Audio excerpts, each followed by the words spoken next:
Hey guys, welcome back, and today I have another video for you, obviously.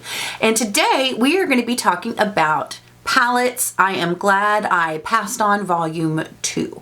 Now, I've done one of these videos before, and for those of you who have been with me for a while, this is quite a shocking topic for me because, as you well know, I generally do not pass on palettes. I have a problem. I am a palette faux show. I love eyeshadow palettes. They're my favorite thing. I actually am looking at a box of new palettes that are on my list to do tutorials and first impressions or just looks for you because, let's be real, I don't go anywhere anymore. So really, to do fun looks, I need an excuse. So you guys are just going to get a cornucopia of tutorials. Sorry about it. That being said, there are quite a few palettes that I have let walk past me. They have slipped through my fingers and I am not regretting it. And I think sometimes that's healthy to say, okay, well, this palette that you absolutely have to have because everybody's talking about it, in 6 months you might not even remember it, or you might have no regrets about it. So if you want to see some more palettes that I am glad I passed on, then stick around. So the first one I want to talk about is the ColourPop Hocus Pocus collab. Now, don't get me wrong. When this first came out, I was like, oh, I want that. It's really cute. The artwork's really cute. But when you get down to it, looking in the palette, it is a pretty basic palette. There are some beautiful purpley colors and some red colors. But mostly it's just a neutral palette. I have these shades a million times over. And while I would absolutely love to have a fun, cool palette with that packaging, because I love Hocus Pocus as does almost every other person on the planet, it's just not a palette that would get a lot of use in my collection. And I love Disney, guys. I am a big Disney fan. So, you know, this is definitely right up my alley.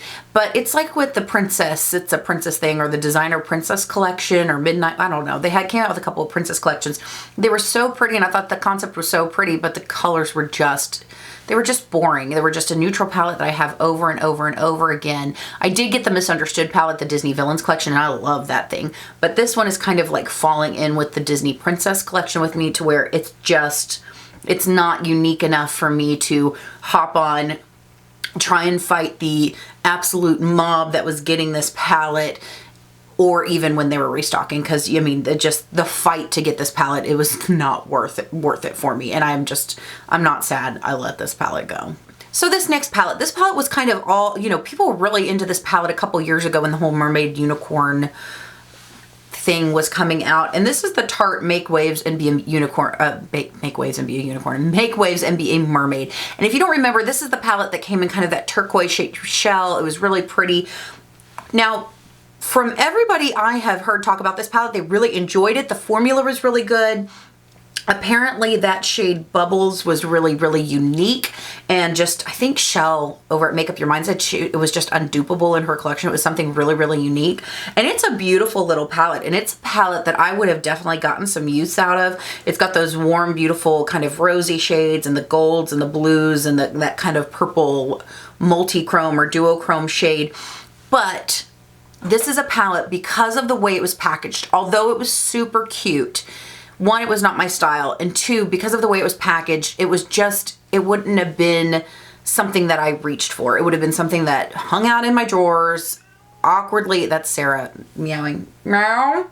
They're so mistreated. Hung out in my drawer, hidden away, because it was so awkward. I wouldn't have traveled with it. It just wasn't one of those palettes that I would have reached for. So while the concept was really cute, I think the execution was really cute. I think the colors are really beautiful. And from everything I've heard, it was one of Tarte's better palettes to come out. I want to say it was like 2019, 2018.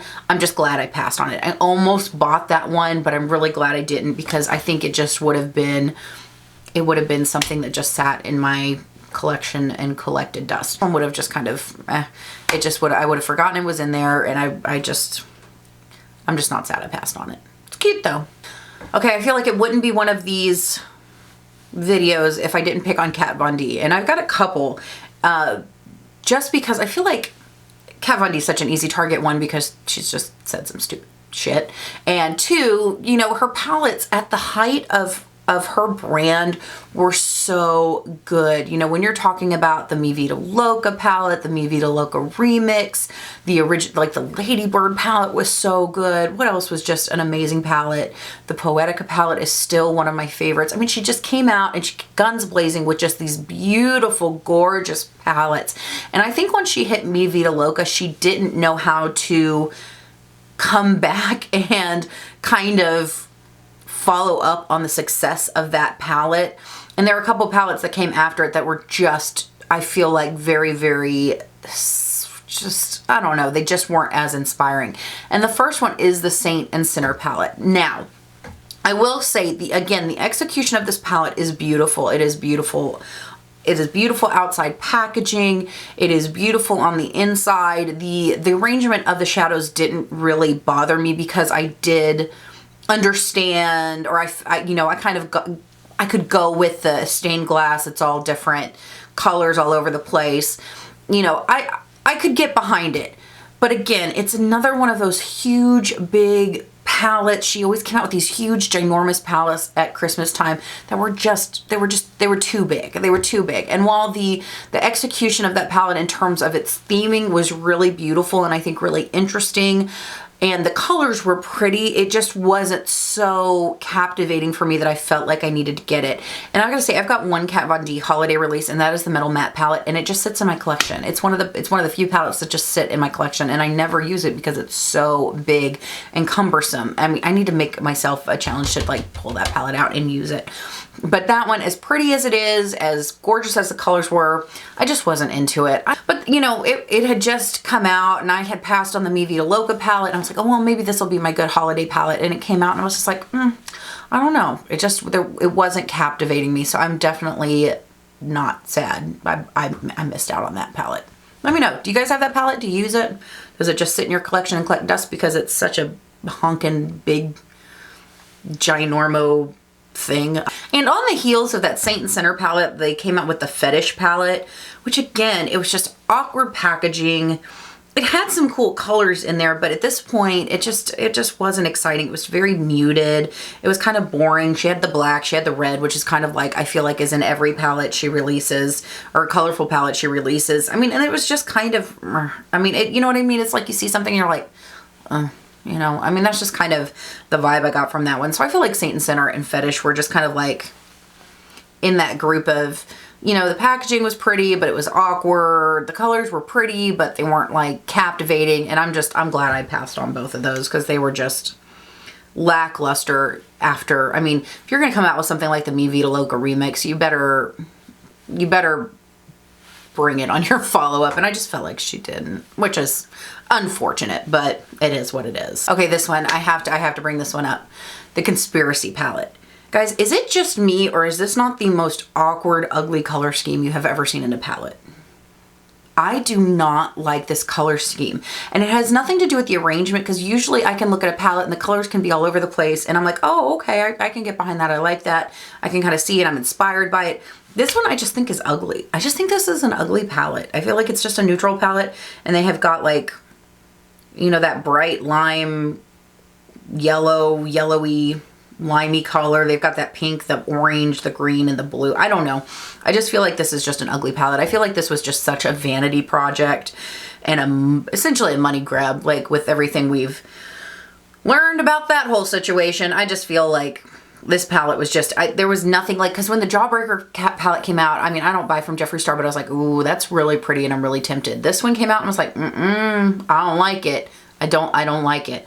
And then the packaging. Why is his packaging so freaking, why is it the size of a laptop computer? I don't get it.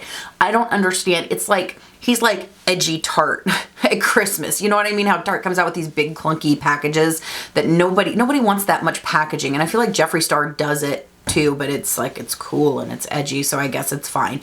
But even, you know, even like with the Blood Money and the Bloodlust and the, I don't know, all of those monochromatic palettes, you know, they're those big clunky packaging, but at least the colors in the palette are really gorgeous, you know, so you can kind of almost get behind that. I feel like this was just ugly packaging with just a horrible color story, and just on top of that, it was just, I feel like it was such an apparent money grab, it just wasn't even funny. So that one I am definitely not sad I passed on. Okay, let's talk about some drugstore lower end makeup. So first one I want to talk about is the NYX Sabrina collaboration palette.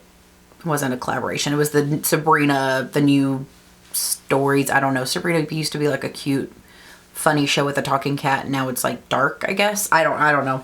I don't watch it, but everybody raved about this palette. And I'm gonna say, looking at it, it is really pretty. It's not an ugly palette. It's not, I think it's very, you know, it's got a lot of colors. I feel like it would be something that would be very kind of all-inclusive as far as the colors. You've got your warm colors, you've got some cool colors, you've got some bright colors, and I've heard the quality is really good. It's got some cheek products in there. This is just kind of harkening back to the days of those big giant Mondo palettes. NYX would have them, Profusions would have them, just, you know, those big overbearing palettes. And it's, you know, yeah, the colors are really pretty. The theming, again, is really cute. I've heard the quality is amazing, but I just wouldn't reach for a palette like that. I just think, as you know, I don't have an attachment to the show, and yeah, it would just be something that just sat. It just doesn't do it for me. It's not blowing my socks off. I know people love that palette and they are sad it's limited edition, but I am not sad I passed on that palette. All right, let's talk about the Jaclyn Hill Morphe Volume 2. Now, I originally anti-hauled the original Jaclyn Hill palette, not the favorites palette, but her original palette in the white packaging. And I ended up purchasing it because so many people told me, oh, it's such good quality. And I picked it up and it's a good palette. I enjoy using it. It's good quality. I got it before they changed the formula, so, you know, I'm not sure how that stands right now, but the palette I have is nice. It's not my end-all be-all palette, but I did enjoy it and I was glad I picked it up. I feel like this next palette is just nothing but 4 different shades of red and pink. It's just kind of boring. It's just repetitive. And I think I'm just over these big palettes with, you know, 30 colors in them. I think it's just too much. I mean, every now and then I see one that I'm like, oh, okay, that's really interesting and that's really unique. But I think at this point, people are just kind of over these big, huge palettes, and this one was just not doing it for me either.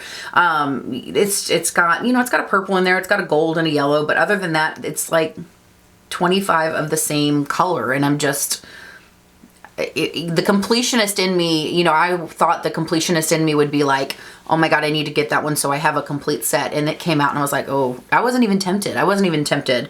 So I am glad I passed on that palette. Another drugstore palette I am glad I'm passed on, and I'm kind of surprised I'm saying this because I love this brand so much, and that is the Wet n Wild Pride metallic palette. So packaging on this was gorgeous. It came out for Pride Week last year, and I saw this in stores and I was like, this is not really a rainbow palette. I mean, it's kind of a muted, it almost looks like the Urban Decay After Dark palette. That's what it reminds me of. And I already have that palette, and I can tell you from what's been coming out as far as eyeshadows from Wet n Wild lately, the After Dark palette is going to be far superior. I mean, it's pretty. It's a pretty neutral palette with some jewel tones, but it's all metallics with, you know, and I like a few mattes in a palette. I mean, don't get me wrong. If I'm just getting a palette with 10 shades, glittery shades, or metallic shades or shimmery shades, that's one thing, but this has, I mean, this is a 15 shade palette with nothing but metallics, and it's not even like it's not even a rainbow palette. So I didn't understand the theme. Like, I liked the outside packaging, I thought it was really beautiful, but then I opened it up and I was like, oh, this is just disappointing. I feel like this was just kind of Wet n Wild hopping on the Pride bandwagon, and it just felt a little insincere to me and not very thought out. I don't know. It just kind of, I was like, no, I'm not spending the money on it. I was just not impressed with it at all, and I'm glad I passed on it. All right, I'm going to end this video picking on Too Faced, so I apologize. I've got like 4 palettes to talk about. The first one is the Born This Way palette. Now, don't get me wrong. Again, this was really pretty. It was a pretty palette. The colors were really pretty. From what I hear, it was a very nice quality palette, but it was really, like, looking at it, it's really lacking in depth. So it'd be like, for somebody like me, I could get a really nice smoky look out of it, but even I wouldn't be able to get as much depth as I wanted out of it. Now, I know it's supposed to be a Born This Way natural palette, but if you're talking about people with deeper skin tones, this isn't going to work on them. You know what I mean? There's some beautiful shimmery shades that I think would be gorgeous on the eyes, but in terms of mattes, there's not a lot of depth in this palette, and I feel like the Born This Way natural, you know, I think if you're going to slap that on something, you better be able to back it up on a bunch of different people with a bunch of different skin tones. So that one was just a big old no for me. Plus, again, at this point, a neutral palette is just not revolutionary. It's not exciting. I mean, it's got to be mind-blowing texture, quality, and I feel like Too Faced is just not the go-to brand for that. Another palette that just I feel like came out and like nobody paid attention to it. I didn't see anybody doing a video on this at all. Let me know if you saw this or if you have this palette and you think it's beautiful. But it was the is it Mariel Amor Caliente eyeshadow palette. It was a collaboration, I guess. Mariel is a English Spanish speaker. She is a beauty blogger or vlogger. I've never heard of her. She's got 6 million followers though, so who the hell am I? But I mean, again, it was just a palette that has been done before. There was nothing exciting about this. It was just a warm pinky red palette with some neutral shimmers. I mean, it's just boring. I saw that actually on sale. I think I saw it for like $18 or something like that at Ulta, and I wasn't even tempted. I was like, oh, that's pretty. Don't need it. Don't need it, don't want it. I'm glad I passed on that one. All right, so the next one I want to talk about are, I don't know if y'all remember, but I want to say it was back in 2018, maybe Too Faced started to release these little tin palettes, and I have 5 of these. I have Sugar Cookie, and then I have the Tickled Peach, the little mini Tickled Peach palette. And then they came out with Shake Your Pom Poms, which is just a nice little kind of pinky neutral palette with some kind of goldy greens in there. And then Hot Buttered Rum. And then Salted Caramel. So these little palettes, I would say are some of the best quality products that Too Faced has come out with in the past 3 years. I think they're absolutely fantastic, great quality, very concise, well thought out, well put together palettes. And these palettes, this one especially, when I travel or when I used to travel or when we go down to the beach, these palettes always go with me. These are always in my bag, especially this one. This one's just fabulous. These are so good, and I kind of looked forward to them coming out once or twice a year. Like usually they come out around Christmas time. I think Shake Your Pom Poms came out during the summertime, and you know, it was just, so it's like once or twice a year, and I was really excited about it. Really good quality, really happy with them. So now Too Faced has released 4 of these en masse. It's like they kind of realized that people really like these palettes, so they're like, okay, well, let's just shove a bunch down people's throat. So they have Kitty Likes to Scratch, which is a warm neutral.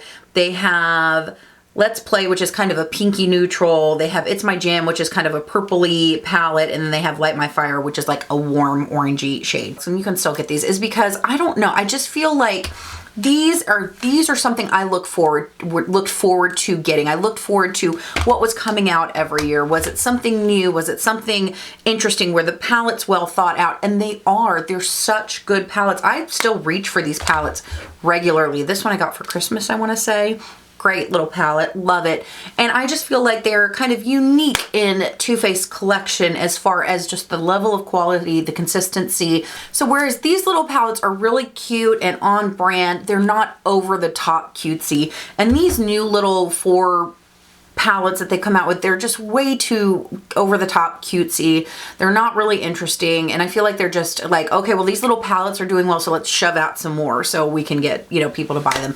I don't know. I'm kind of like bummed out that they're kind of naked, those palettes, you know what I mean? It's like, okay, well, these are really doing well, so instead of just making them unique and things that people look forward to, they're like, well, let's just put out 15 of them, and so people will have to buy them all. And I don't know. I just think that's it's kind of disappointing that they're doing that, because I don't know, is that a stupid reason? I don't know. I'm glad I'm passing on those palettes though, because one, the colors are nothing unique. I feel like were kind of thrown together and not as unique and well put together as these original palettes. And also, I just feel like once Too Faced kind of latches on to something, it gets a following, they have a tendency to just kind of let the quality slide, which is kind of a bummer. Which also leads into my last and final palette or palettes that I'm glad I passed on. And that is the Too Faced 2020 holiday collection. It was called the Enchanted Forest collection. And they did their usual thing. They had the set with the 3 palettes with face products. They had like the bigger palette that I think was exclusive to, where were you exclusive? Or they had the medium size palette that was exclusive to Sephora. And then they had the big Mama palette that I think was exclusive to Ulta. Yeah, it was exclusive to Ulta. Guys, these are just, it's just tired. It's just so tired. I mean, I can't believe that Too Faced is still hanging on to this idea. I don't know, maybe they're making money off of these palettes, but I didn't see anybody review these palettes. I didn't see anybody talking about these palettes. They're just boring. Now, Too Faced, when this A Few of My Favorite Things collection came out, I got the Joy to the Girls, which was at Sephora. I got this one, or the Be Merry Be Bright, that was at Ulta. And then I got this one, which was available at both. And I love this palette. I still use this palette. It sits right on my desk. This palette I thought was interesting and neat. It's got some beautiful colors in here. Tinsel is one of the most beautiful golds in my collection, just really interesting. I love Croquet, Snowflake. I mean, these are just some of my favorite shimmery shades, and when it comes to holiday season, I still bust this palette out. I think it's great. It was neat. It was something different. It was something new for Too Faced at the time, and I feel like because this collection did so well, and the collection after it, I want to say, what is that, the Sugar and Spice collection, they just hold on to these ideas, and instead of trying to do something innovative and new, they're like, okay, well, how can we rehash this format for literally the 6th year in a row and throw it in Ulta and Sephora because some people will buy it. Like, this is good. But this Enchanted Forest collection, it was watered down, it was muted, there was nothing exciting about it. There was like really no depth of color in any of these palettes. I mean, it's just been done over and over and over and over again. I can't name a single YouTuber that I saw review this palette. I don't know. Let me know if I'm way off base, if I'm, you know, if it's, let me know down below. But I didn't see anybody talking about these palettes, and I just think because they're so boring, and I'm just not sad I passed on them. Alright guys, so those are just some more palettes I am not sad I passed on. I kind of picked on Too Faced in this video, but they need to get their shit together. We would do better, Too Faced. This is you're getting boring. I hope this was fun for you. I hope maybe this helped you realize that palette that's in the back of your mind, I mean, if you really don't need it and you're really just thinking about it because of all the hype or because it's limited edition or whatever the reason, it's not something that you really truly want, you can kind of let it sit for a minute and maybe let it go. You know, which again, I'm not really one to talk because if I see a palette that I like, I buy it. But there are some that I'm just like, I don't need to buy it just because. I don't need to buy it because I need to complete a collection. I don't need to buy it because I have another palette that goes with it. It's a family. It doesn't need to be together. It's not going to miss its loved one if I don't have all the palettes in that collection. And, you know, as a completionist, that's something that's, you know, I tend to be a makeup completionist. There are certain things that I want. I want the full set. I want all of them. I want everything, you know, and I'm kind of getting away from that, which I'm really happy about. And, you know, this is just reminding me I don't need a palette just because it goes with another palette. Because if the quality's bad, if the colors aren't doing it for me, if I'm not going to reach for it because the packaging is just a mess, then why have it sitting in my collection? I've got too many amazing palettes that I can use that aren't like that. So anyway, let me know below what palettes you're glad you passed on. Did I mention one of your favorites? Did I mention things that you absolutely couldn't care less about? I'm always interested to hear what you guys have to say. But as always, thank you so much for hanging out and talking about makeup with me. I hope you guys have an amazing day. Have a rocking week, and we will see you next time. Bye guys.